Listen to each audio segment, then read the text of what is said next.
Chaque année en France, les accidents cardiaques font 50 000 victimes. Pour arrêter ce massacre, il existe une solution.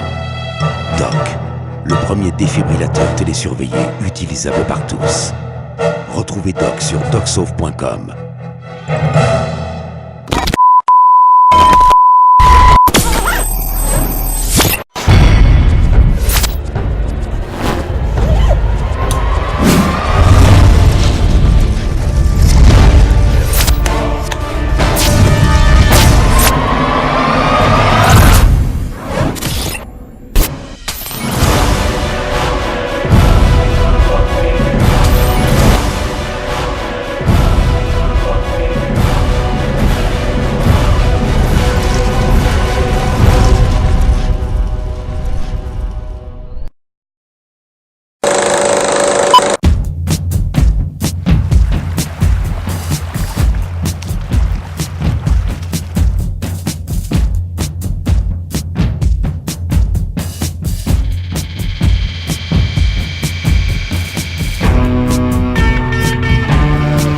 David dans une piscine, c'est pas quand même c'est pas habituel.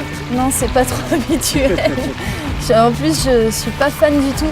Mais là, comme je me suis fait mal aux États-Unis, ben, c'est un bon moyen de continuer une petite activité en douceur.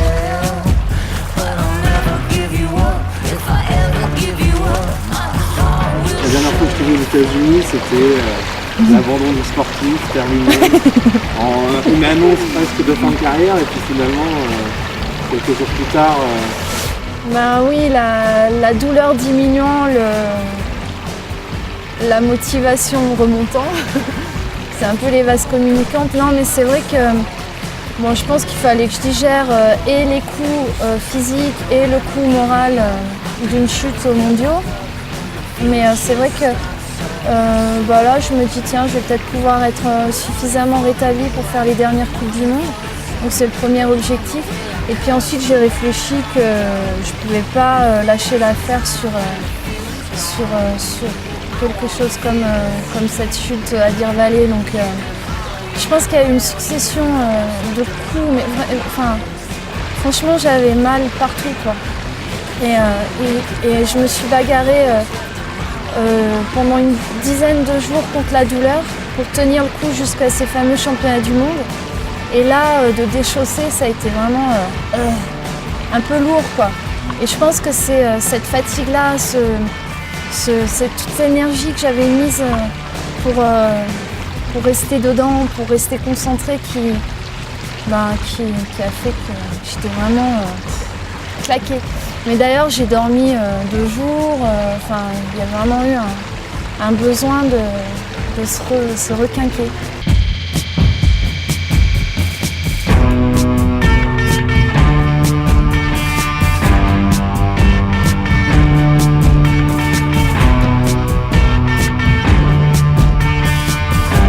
Clair, c'est qu'on a vu sur l'IRM qu'elle avait une fêlure au niveau du sacrum.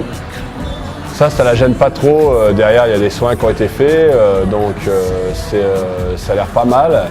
Ça la gêne un peu, mais c'est pas le plus gros problème. Par contre, il y a une douleur sur l'avant, comme je dis, au niveau de l'aine. Et là, le diagnostic est pas très clair. Personne peut lui dire vraiment, à part elle qui dit qu'elle a mal.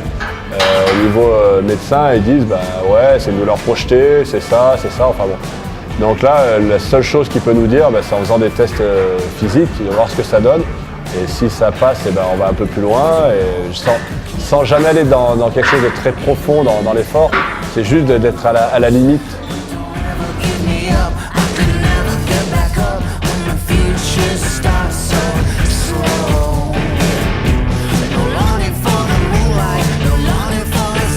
Franchement, ce qui la motive, c'est le plaisir qu'elle ressent là-dedans. Et puis, est-ce que c'est un goût de revanche? Je sais pas, je crois pas qu'il faut avoir un goût de revanche. Je crois qu'il faut mettre des choses en place. Et puis, c'est à la fois aussi un beau métier, c'est à la fois aussi du bonheur. C'est quand même plein de belles choses. Après, pour avoir des belles choses, il y a des choses plus dures. Mais ça fait partie du jeu d'un sportif, il faut accepter. Il y en a d'autres. Là, il y a Zindal qui vient d'être champion du monde.